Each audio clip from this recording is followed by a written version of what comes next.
Jai Hind, everyone. Namaste to all of you. So before we start today's session, I invite all of you to close your eyes, and I invite you to take 3 breaths in and 3 breaths out.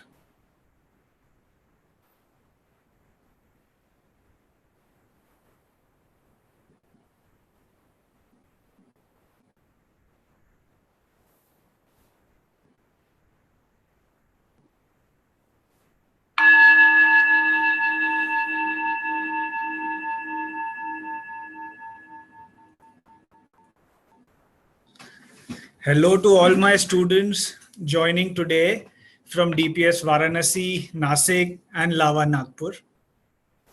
This is our 5th webinar today of the series Breaking Barriers. Breaking Barriers is an initiative of DPS with the intent to introduce our young dipsites to various thoughts and perspectives so that they understand the world better today and in the future. At DPS, we are always looking for new ways and opportunities to introduce young minds to ideas that foster learning and creativity. Today, we are ecstatic that we have with us luminaries Shri Shubha Mudgal ji and Shri Anish Pradhan ji. Shubha Mudgal ji is a master of several forms of classical music and a Padma Shri awardee. Thumri and Khayal are among her favorites. Born into a music-loving family, Shubha ji has been a shishya of some of the finest musicians and musicologists in India. She has an effortless youthful quality and an affinity for experimentation and collaboration that goes beyond genres. This has won her loyal listeners across age groups. Shubhaji is also an accomplished author. Her empathy, eye for revelatory details, and a unique turn of phrase make her writings engrossing and enjoyable. Looking for Miss Sargam, Stories of Music and Misadventure marks her literary debut. The stories in the book draws us into the lives of musicians from Indian cities, big and small. Shubhaji has also been closely involved with several projects related to music education in India. In fact, she also chaired a focus group discussing the need for introducing an arts education program in mainstream school education during the National Curriculum Framework 2005. I welcome you, Shubhaji, to today's webinar. Thank you so much. It's a pleasure being with you. Our second guest for today is Tabla Maestro Shri Anish Pradhan ji. A disciple of Pandit Nikhil Ghosh, Anish ji is a leading tabla soloist. He has inherited from his guru a repertoire of traditional tabla solo compositions from the Delhi, Lucknow, Farrukhabad and Punjab gharanas. Sir is an adjunct research fellow at the India Research Centre, Macquarie University, Australia. He regularly conducts lectures, demonstrations, workshops, and seminars. Anish ji is deeply involved in creating and developing educational material related to Indian music. He has recently authored a children's book on tabla. Sir also curates a festival called Baja Gaja, Music from 21st Century India, which celebrates and showcases the richness and diversity of music from India. Both Anish ji and Shubha ji have received numerous awards and accolades for their artistic accomplishments. They are the founder directors of Underscore Records, an online distribution platform for musicians specializing in diverse forms of Indian music. Among the many projects that they have initiated in their efforts to preserve the rich musical heritage of India, Sangeetkosh.net is an online encyclopedia of Indian music. Anish ji and Shubha ji, we are delighted to be in your company today.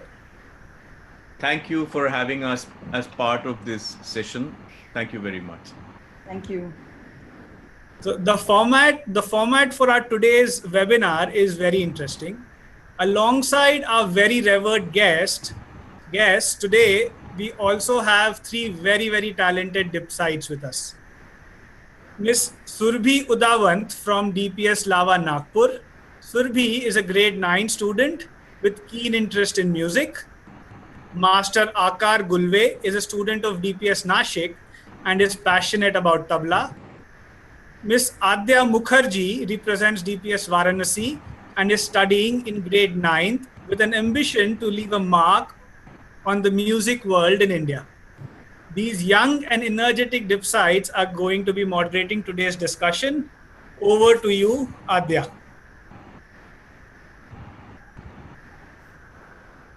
Adya, beta, please unmute yourself. Thank you, sir.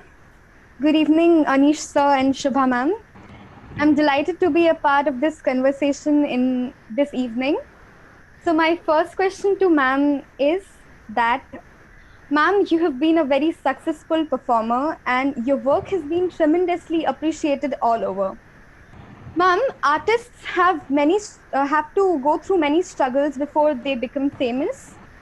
So our students don't get to see these struggles, and we are unknown to it about many artists.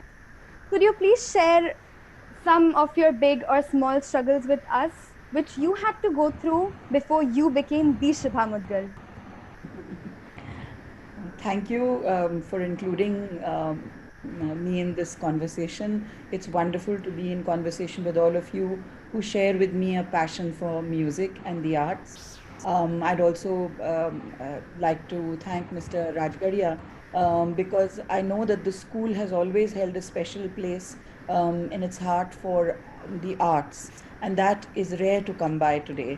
Going back to your question, Adya, I would have to say that yes, every artist has their share of struggles, but many of us were very lucky. For example, I don't come from a family of musicians, and my parents and my parents' parents also were all academicians, educators, and they were working in schools, colleges, or researchers themselves, scholars themselves.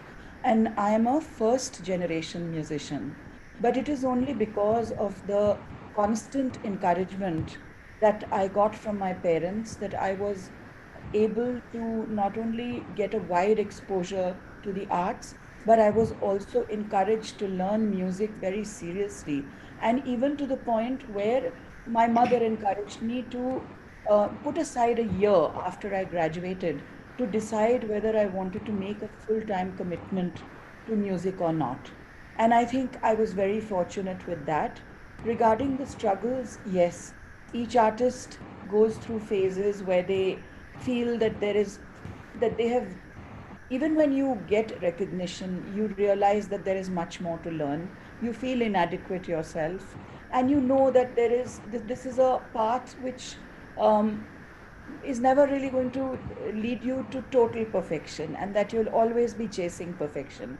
And because you asked about the struggle, rather than talk about my personal struggle today, I'd like you to think of all the many artists in India, the countless artists in India today who face a massive struggle in the face of what is happening today.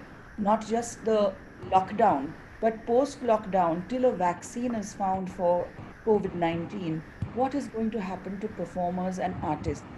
Many of them face a huge struggle. All of us face a struggle, but many of them perhaps are in a situation where they do not even have access to the kind of resources that we have. Imagine the people who perform, let's say, at a temple or at a shrine, at a Sufi shrine. What is going to happen to them when people are not allowed to come and worship? How are they going to make their livelihood through music? So today, more than perhaps earlier, all artists face a huge problem and a huge struggle because till now we believed that we have to perform to an audience. And the larger number of people who come to listen to us, the more successful we are. Today we are in a situation where that audience has been taken away from us. And in fact, even if we were to invite that audience, unless we keep a distance, we are going to be in big trouble. So today, this is our biggest struggle of how to remain not just students of music, but how to pursue a livelihood in the arts. This becomes a very big struggle. Okay. Thank you, ma'am. Jai Hind, sir. I'm Akar Gulve, and my question to you, Anish sir, is, sir, you have a really close association with arts. So how would you explain the role of arts in someone's life and also in this period of lockdown? And how would you suggest to start learning an art in this lockdown? So first of all, thanks once again for having me as part of this session. And I believe you are the tabla player? Yes, sir. Yes, wonderful. So I look forward to listening to you at some point of time. Definitely, sir. So to answer your question, I think the arts play an important role in our lives, not just in COVID times, but even otherwise, because the arts in general sensitize us to looking at society, to our fellow human beings, to nature, to everything that we see around us in a more nuanced manner, in a more layered manner. Uh, we think about relationships, we think about even physical appearance, whether it's color, whether it's sensation, everything we think of through a different lens, through a different experience because of what the arts teach us. And so I think it's the arts are an integral part of our lives. And when it's in such challenging times that we are living through of the COVID-19 pandemic, it's more so because the arts can be a wonderful companion for us to retain our sanity, because a lot of us are very anxious about the present and the immediate future. What's going to happen in the next 2 months or 6 months? When is this lockdown going to come to an end? What's going to happen to our exams? And some of us may be wanting to go overseas or do some competitive examination for IAS or something like that. And so what happens to all those goals that we have set for ourselves? So in such times, I think when we engage with the arts, we get a sense of rootedness, particularly to what the tradition has to offer, what the heritage tells us. Because when we think of history and tradition, we realize that our predecessors, our ancestors, have equally encountered challenging times. Perhaps they have not gone through a pandemic of this nature, but they have had their own set of challenges, whether personal or societal. Some people have been through wars, some people have been through epidemics, various kinds. Some musicians, let's say a vocalist, he or she has suddenly lost his or her voice, and then because of some sort of medical problem, and for 3 or 4 years they can't sing. Can you imagine a vocalist not being able to sing? Some people have lost partial or complete hearing, a musician losing his or her hearing. Can you imagine the challenge? And yet they have found ways to adapt with the situation. Some people have changed their vocal style to adapt to whatever problems they have had with their vocal cords. So these are just small examples I'm giving you about ways in which people have tried to counter personal challenges as well as bigger challenges. So I'm sure if we work as a community and engage with the arts and try to understand what history and tradition has to offer to us, we will be wiser in some ways and be able to cope with the future. Thank you so much, sir. Thank you so much. Thank you.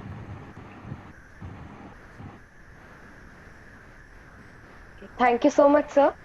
Now, I would like to ask my questions to Shubha ji. So, my question is, what inspired you to write about music? Not just to perform, but also write about music.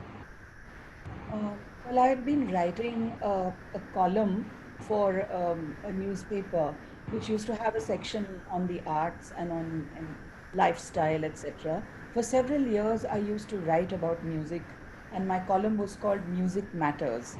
It was just a short column, but I really, sort of learnt a lot from my experience of writing for that column. It used to be a fortnightly column, and every fortnight I had to develop the discipline, sitting down and writing and sending my column on time. And that really helped me because, as you rightly said, I have trained as a musician, not as an author. And then, Anish and I had been working on a theatrical production with a very well-known theatre director called Sunil Shanbag. And we had done a production with him where we asked him to direct a production which told stories about music and different kinds of music making. This was several years ago, and that production became quite popular, did over 100 shows, and it was called Stories in a Song. And it was really for another sequel to that I started putting down a few stories and anecdotes, which I thought could come as Stories in a Song Part 2 or as Season 2 of Stories in a Song. And that's how I started writing. But while that production didn't happen, I managed to find a publisher for those stories, and that's how I wrote Miss Sargam and the 7 stories that are part of that collection. Thank you, ma'am. Thank you so much. Now my next question is to Anish sir. Sir, my question to you is that apart from Keherwa, Dadra, and at times Deep Chandi, we don't get to hear other tal with light music. Can't other tals be also used in light music? Yeah, very good question. So, firstly, the expression, the term light music is something that has come to us from the West actually. We don't normally use that term, let's say in Hindi, you know. And the reason perhaps why it came into existence was when in the early days of Akashvani or All India Radio, they had to, this was during the British times, even before independence. So they had to decide which was classical music and which was non-classical. So everything that was non-classical, they often compartmentalized as light music. Something that is entertaining, that you don't really have to think too much about. But that apart, you are talking about, let's say, popular music or even folk music. We normally use Dadra or Keherwa or Deep Chandi. You're quite right. And I think that's because the human musical instinct is to respond very easily to 3s and 4s or 6 and 8. And so even Deep Chandi is, are you a music student? Yes, sir. Wonderful. So you know how many matras are there in Deep Chandi? Yes, sir. Yes. So that's 3, 4, 3, 4. Again, it's a combination of 3 and 4. So that's why I think it's very easy for a human being to respond to that. But I must tell you that in some other music cultures, for instance, in Macedonian music, they have, you know, dances which are in 5s. You wouldn't imagine that people would dance in 5, you know, but they do it so beautifully. There are places where people have nines. Can you imagine? It sounds so mathematical, but because of the speed and the way in which the song is developed, it becomes very easy, and it's something that you grow up to. Thank you, sir. Thank you. Hello, ma'am. My question to you, Shubhaji, is today's music is really moving away from its core classical form. The classical singers today, they seem to have no scope for improvement, for developing in these Bollywood days. So what future do you see of a classical musician or a classical music performer in the music of future, and how should be it developed? I'd like to say that while classical music certainly faces a struggle, but it is not as if the young people who are studying classical music are moving away from learning properly or are not committed to classical music. You see, certainly the acceptance and the popularity that people get if they are successful in, let's say, Bollywood is far greater.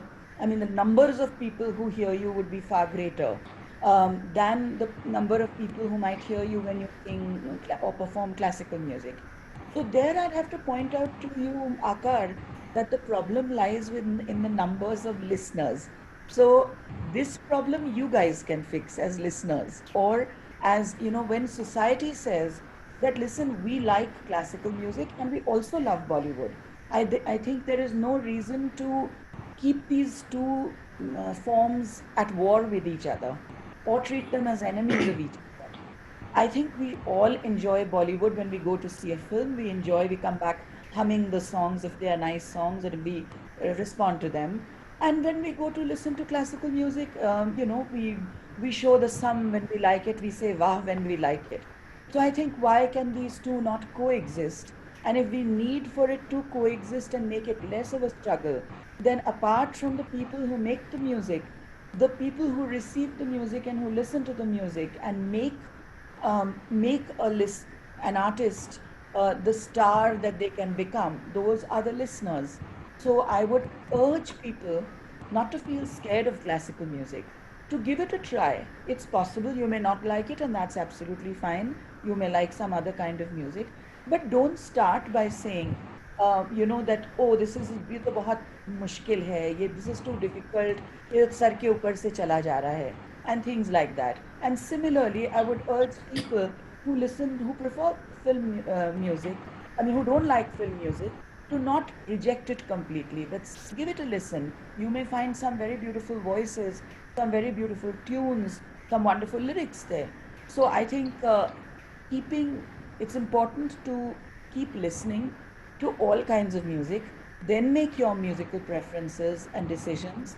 But I think really, if we want to nourish and protect and promote our traditional arts, the onus lies on each one of us who says that today people are moving away. You give them the love as classical musicians. You stand there and bring the house down when they perform, and you see there'll be more young people who will want to make classical music their commitment for life. We have to show them, as audiences, as listeners, as people who receive their music, we have to show them immense love, and not just them, the people who are accompanying them, the people who make their instruments, the people who handle sound for them. We need to respect and give due dignity to each of the roles that is played by so many people who are involved in music making. Thank you so much, ma'am. We'll surely try to implement the ideas given by you. Anish wants to say something. Yes, I just wanted to add that just as Shubha has said that, you need to expose yourselves to all kinds of music. Just for a second, just move away from music and think of food. Do you like eating? I do, Yeah. I do, and I love cooking too. Just imagine if you were going to just eat wafers for breakfast, for lunch, for dinner, for 365 days. How boring would that be? I mean, I think it would be boring. not because I don't like junk food, but in general, you need to expose yourselves to all the culinary delights. I mean, look at India, such a diverse country. Every few kilometers, and you have a new dialect, a different dialect, a different cuisine. And if we weren't exposing ourselves to all that, we would be so much the poorer. So it's the same with music. I think it's the same with the arts. Even for a musician, let's say, as a musician, I expose myself to all kinds of music, but I don't think of painting or sculpture or film. I would lose out on the diversity, and I don't have to always be a serious kind of musician. I like fun also. So I like to watch action movies and all those things as well. So I think we have to be balanced in the way we react to things in society. Very correctly said. Sir. So much. Very correctly said, sir. Thank you so much. Thank you. We have a question from the audience from Uma Pandey. They say that, how do you sense of learning music online resources like YouTube and such platforms? We have another participant. Do you want to repeat that, please, Survi? Sure, sir. So we have a question from the audience from Miss Uma Pandey. So she says that, how do you feel about learning music from the modern platforms like YouTube and such apps? Do you want to answer, Shubha? Okay. So I think apps and these social media platforms are a good. It's good to use those as well, but they cannot replace the teacher. It's like, you have your school teachers, and then you have teaching apps, but the relation that you build with your teacher is so important. Your teacher, the teacher student relationship is so important, because you can understand each other even without actually articulating what you're feeling. And the same is the case with music. For instance, in traditional music, we have the Guru Shishya Parampara. That means when one person is teaching just another student, one to one. And very often when we are in touch with our Guru, the Guru can sense, that something is wrong, that the student is not all there. Perhaps he is in a different mood, he or she is in a different mood, something is troubling him, and likewise the Shishya also can think of the Guru in the same way. When it's an app, yes, sure, you can have those as teaching aids, but this personal relationship is not there. So I think both have to work together. Thank you so much, sir. Thank you so much.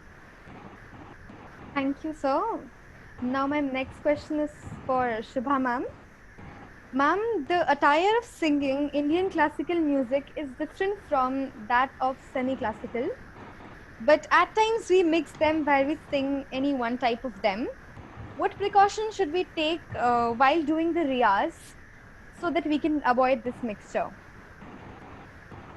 So is your question that when you sing khayal, there should be a particular way of singing khayal, and when you sing thumri, then there should be a special way of singing thumri? Is that what your question is? Yes, ma'am. So basically, the first step that you have to ensure is that you take proper talim or training in both forms.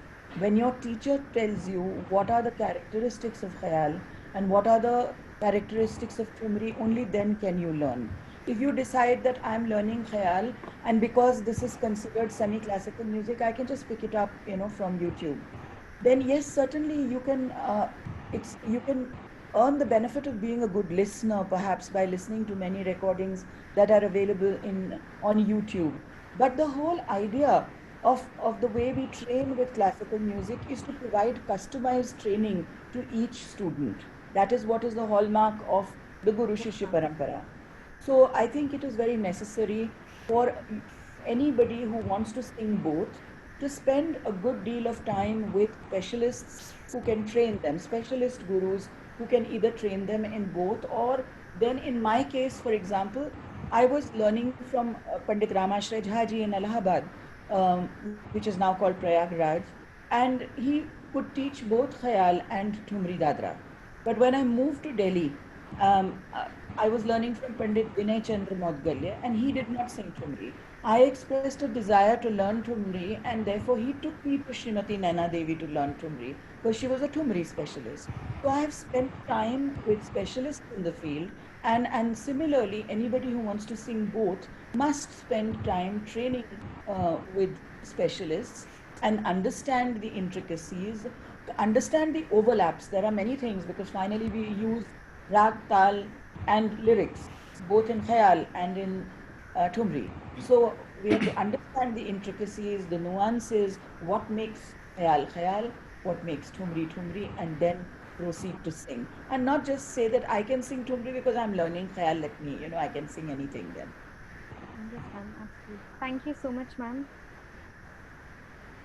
Anishji, I would like to ask a question to you. It is from Mr. Vinesh Nair as an audience. So what is the difference between Indian rhythm and the Carnatic rhythm? Carnatic rhythm. Oh, Carnatic rhythm is also part of Indian rhythm. But if you're meaning what is the difference between Hindustani and Carnatic, that means North Indian and South Indian rhythm. Sir, Carnatic. I think I mispronounced it. Yeah, Carnatic. Yeah. It's Carnatic. Yeah, that is for the South Indian music, and North Indian music, classical music, is called Hindustani music. So the similarity first, I'll tell you. The similarity is that both follow the tal structure. That means you have the name of you have a rhythmic framework in which and each of those rhythmic frameworks are called by a specific name. For instance, you have teen tal or jap tal or deep chandi or whatever, and each of those tals have fixed number of matras, and so in Western terms people normally say beats, but it's not the same. And so you have those matras again subdivided into sections like khand or vibhag, and each of those vibhags can be counted or clapped, or like a khali you can show. And so these are the similarities which exist even in Carnatic music. I am not a Carnatic music specialist, so I can't talk in great detail there, but they do not have, to the best of my knowledge, a universally accepted concept like theka. So for instance, when we say teen tal, everybody knows it is dha din din da da din din da, and when it's ek tal, it is din din dagitra katuna katta dagitra katina, and likewise other tals. Whereas in Carnatic music they don't have this format. What they do is they respond spontaneously to the vocal or the instrumental composition and play along with that composition. Yes, thank you so much, sir. And tabla, as we all know, is an instrument which needs pure practice and hard work. So according to you, how should the practice of qaida and tal be done? Okay, so I'd also like to add one more thing, that the Carnatic rhythmic structure is also very, very highly developed in the mathematics. That's not to say that we don't have mathematics in Hindustani music, but in Hindustani music we develop more, particularly in tabla. In the case of tabla, we lay a great stress on the vocabulary and the poetry, that is the bowls that we use in the instrument. Now, coming to your question about how to practice qaida, or did you say practice tal as well? So, Yeah, I yes, mean, sir. yeah, so, The riyaz. yeah, Riyaz. So, of course, the best guide for your Riyaz is your teacher or your guru. Uh, and so, because each person requires a different kind of regimen for practice. Of course, there are some things that everybody has to do, like stamina building, getting strength in your fingers, so that you can play for longer periods, longer durations. But to depending on what stage you are at, the guru or the teacher, your music teacher, will tell you, okay, Akar, now you have to practice for the next week or 2 weeks XYZ thing. Then there will be a review of that practice, those practice sessions, and then a new regimen will be followed, just like our homework that we do in school. So some things may be similar to, let's say, what Adya or Surbi have been given, but some things may be customized just for what Akar requires. Thank you so much, sir. Thank you so much. Thank you, sir. That is really informative for you to tell us. So, Swara from the audience asked, my daughter is in grade 1. Is it the right age for her to start training in classical music? Yes, I've answered her, but I'll mention again that yes, if she's keen to learn, it would be a good idea to arrange for lessons for her. But also, it would be a good idea for to try and see if she can listen to music. I mean, currently it's not going to be possible to go to a concert of music, but if she can listen to music with her parents, with all of you at home, it would be a good idea. Let her listen to different kinds of music, different artists, and even that is a learning process. So, recognizing instruments, recognizing artists, I think that would be a very good idea to start helping her with that. Thank you, ma'am. Thank you so much. Ma'am, my next question to you is that it is taken from audience, Mr. Vinesh Nair. He's written, it is for Anish sir. What is the difference between Indian and Carnatic rhythm? I just mentioned that, right? Okay, sir. Yeah. So, sir, what are your thoughts about fusion of Hindustani classical and Western music? So, it is given by Mr. Adi Thole. Okay. What are my thoughts about fusing the two, or what? Yes, sir. Fusion. Yeah, yeah, yeah. So yes, in principle, I think it's a good idea for practitioners of different systems of music to speak to each other, exchange ideas, and try to collaborate. But that collaboration should not be on the basis of some program that is first fixed. For instance, let's say Adya tells me, okay, Anish, next Thursday we want to do a program, and can you do a little bit with some Western musician? Okay. Then Anish starts thinking, hey, what can I do?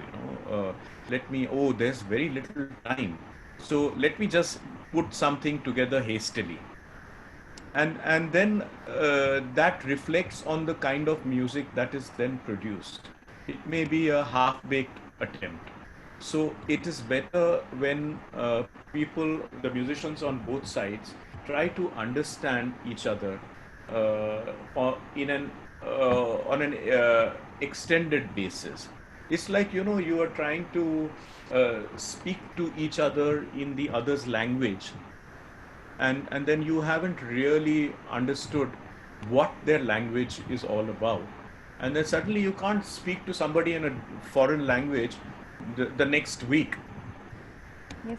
So it's better that we take time, understand each other, because also making music or being part of any artistic activity in a collaborative way in a larger group is to understand each other, because we are actually having a conversation, a musical conversation. Yes. And we cannot have, like we are having a conversation with you today, if because we are listening to each other, we can carry that conversation forward. So listening becomes a very, very important part of any conversation. Thank you, sir. Thank you so much. Thank you. Sir and ma'am, my next question is to both of you. The olden days saw a great competition in between the gharanas. In today's world, is the gharana differentiation important? And should the study of tabla and Indian classical vocal music be on the differentiation on the basis of the gharanas? Um, yes, there was not necessarily competition, but yes, I can understand what you're saying, and that remaining within a gharana system was an important factor. And at the same time, while you remain within a gharana, path-breaking artists have been able to forge their own styles.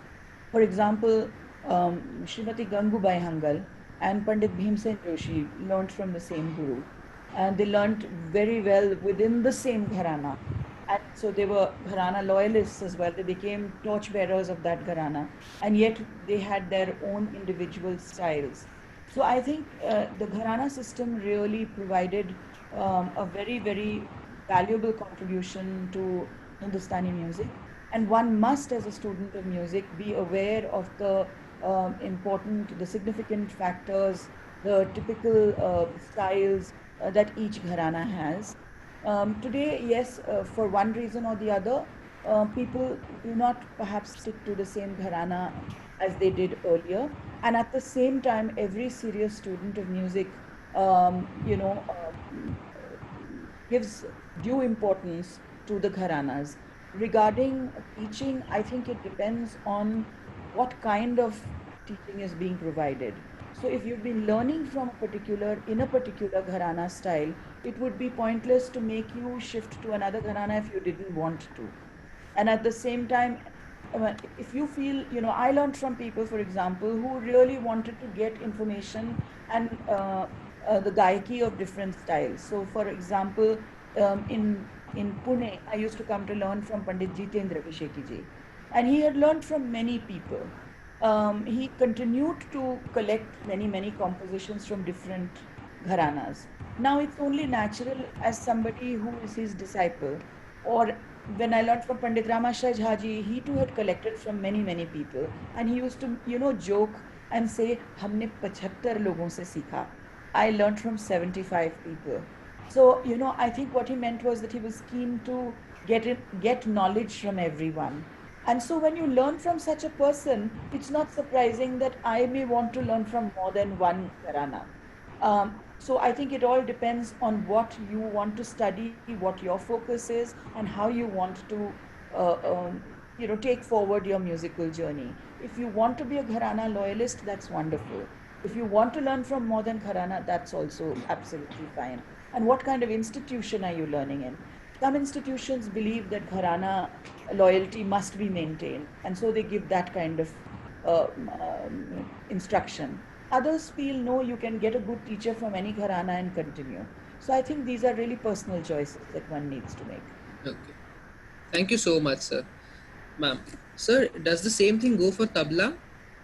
Yes, actually, to just add to what Shubha has just said, that if we were to move away from music for a brief moment and try to understand what gharana actually means, gharana in very plain terms is really like household.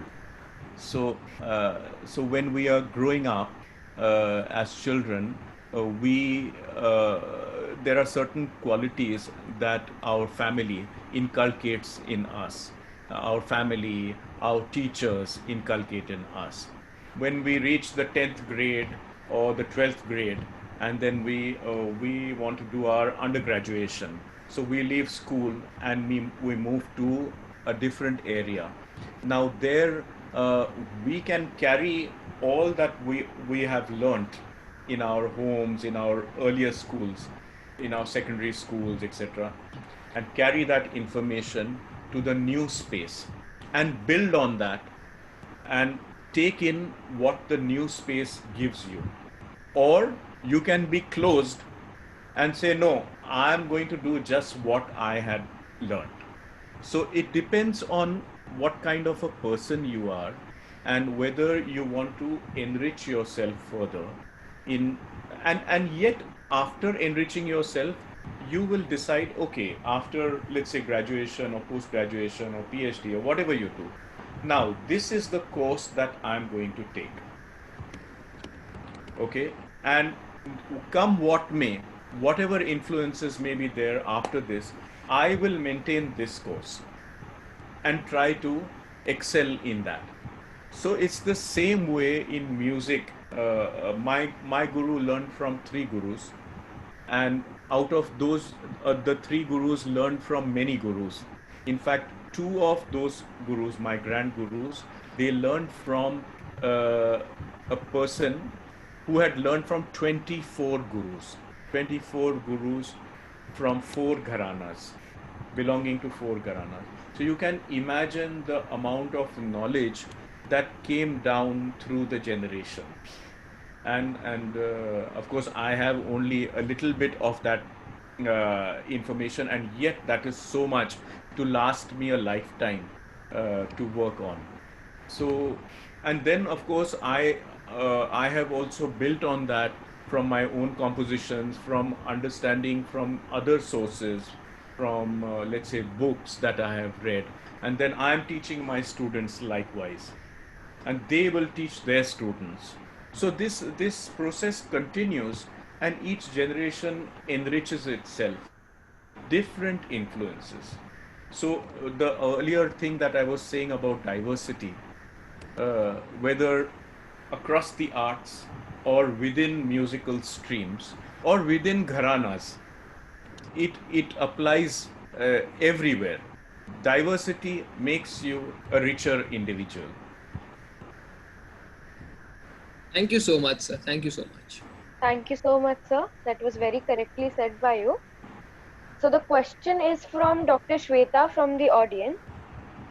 She asked, instant success people wish to get in the art field nowadays is very common recently. So that is basically because of the reality shows. What are your thoughts on this? Should I answer? So I think reality shows are good in some ways and also need to be critiqued in other ways. So I think they're a wonderful platform for us to find out what kind of talent lies hidden across the country. From various parts of India, we have participants, very, very talented participants, and it's quite a joy to listen to them. But yes, you're right that for them, I think that success, that instant success, could prove to be not beneficial in the long run. And I think many of these are very young participants. It's their guardians who make a decision for them, first of all, to bring them to a reality show. I also think that when they are part of a reality show, and particularly if they are talented, they spend many months being part of that show. I don't know what happens to their schooling. I don't know what happens to their riyaz. I don't know what happens to their training in music if they're training in music, because the hours that they keep are grueling. And I think all of those things need to be reviewed, and we need to make sure that a person who is gifted, a person who's participating in a reality show, should get certainly should get popularity and fame and the money that comes with it. But at the same time, their training in music should not stop. And for that, I feel that if they are minors, then it is the responsibility of their guardians to ensure that they don't let them slip, and they continue their training and they continue to give due attention to their training. If they are adults, then I believe they would have to make a wise choice and say, do they want to spend the rest of their lives in this wonderful discovery, a journey of discovery, which we are all going through as we learn music, or do they want to spend the rest of their lives being on stage? That's not possible, you know. I mean, so I think each one has to make a wise choice, and if you are a minor and not able to make the choice yourself, then your guardians have to make that choice for you. That okay, you had your win and your victory and all the accolades that come with it, but now get back to your guru and start learning again. Thank you so much, ma'am. Thank you so much. So I think just to add to what she's just said, so in our personal cases, we began learning music, and Shubha began first learning dance and then went on to music. The reason why we began was because we were just in love with music. We did not know what performing is all about or making a career in music. We were too young to understand what career meant at that time. So, and that is a feeling that our parents encouraged in us, the love for music, the love for arts. And I think if that part is inculcated in a student, that remains with you for the rest of your life, because you continue to be a student, and you continue to want to learn through your life. If, however, you want to start by being a performer, oh, I want to be a Shubha Mittal, then you have already set your goals, and I think that's not so exciting as much as the journey itself. You know, I always feel, even in school, of course, good to have a good rank in school. It's good to, because if I don't say that, your teachers are going to scold me, you know. So so it's good to get a good rank, good percentage, but I think you have to remember what goes towards reaching that goal. That you have to work hard, you have to be in love with your studies. It cannot be just a job. If it's just something that you do mechanically, your heart and soul is not involved in that, then your percentages are also going to show that. So the same is the case with the music. You really truly have to love what you're doing, and then perhaps fame and name and all those things will come to you. And even if they don't, you still have had a very enjoyable journey. Thank you, sir. Thank you so much. Thank you, sir. It was indeed informative. So, my question to you is, why is Raga Bhairavi always sung at the end of any musical concert? Okay. So well, the prescribed time for Bhairavi is morning, of course. Yes, sir. But the convention is that it's sung very often at the end of a concert, because in the past concerts would go on through the night and would end early in the morning. And those were times when concerts were allowed to run even after 10 p.m. Now we have a court ruling, so you can't, at least for open air concerts, you can't do them after 10 p.m. And even indoors you need special permission. So in those days, when they used to end early in the morning, people used to say once more, and finally they would say, okay, now can you sing a Bhairavi to end it all? And it's a very sweet melody, you know. So people wanted to listen to that and hum with that as they went home, carry nice memories with them. Okay, sir. Thank you so much, sir. Thank you, sir. So I guess we are going to finish with our time. So I guess this is the last question we have for today. Bhairavi. So the question is to Shubha ma'am. Yes. Question is, how can I work on the vocal range of my voice? how can I do riyaz so that my notes in the tar saptak are pure and flawless? There are, of course, many techniques for doing this, but I would not like to just give any formulaic answer without understanding. I haven't heard your voice, and I don't know what kind of training you are undergoing. The best person to teach you this would be your guru who's already training you. Because I might give you, I might just tell you, do this, do that, and it may damage your vocal cords, which I would hate to do. So I'm sorry that it's not that I don't want to share with you, but this is a delicate matter. It means increasing range needs to be done carefully. It needs to be done with due care that you don't damage your vocal cords. So I wouldn't like to give a formulaic answer. It must be done under the supervision and with the consultation of your guru who knows your voice best. Thank you so much, ma'am. That was really good of you to be so nicely answering my questions. Thank you so much. So luckily we have some more time left. So I would like Akar to ask one question. Sir and ma'am, you are world famous for your Baja Gaja Music Fest, so which is organized annually. The best of it is that it is a unique blend of modern and classical music. So what gave you that idea to start up such a unique initiative? So the reason that we did it, so it was called Baja Gaja, Music from 21st Century India, and the byline said that in celebration of India's musical diversity. So diversity was very important, celebrating diversity. So all our lives, our parents and everybody, our teachers have taught us to celebrate diversity. And our country itself teaches us that.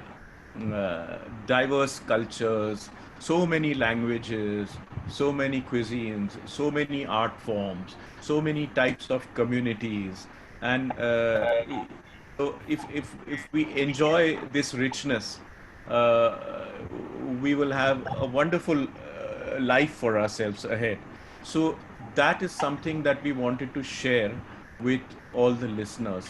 And so we started inviting, each year we would invite more than 200 artists from across the country over 3 days, from 10 o'clock in the morning to 10 o'clock at night, and have performances, have discussions like we are having today, seminars and speeches and so many other things, workshops. And we would invite musicians from overseas as well. So it was a wonderful way of exchanging ideas and also bringing in audiences to expose themselves to all this richness. And we had Thank many you so. we also had many dipsites attending the festival. Yes, yes, yes. Thank you so much, sir. We would be the next to attend. Now I would like to hand over the dais to Mr. Siddharth Rajgiriya, sir.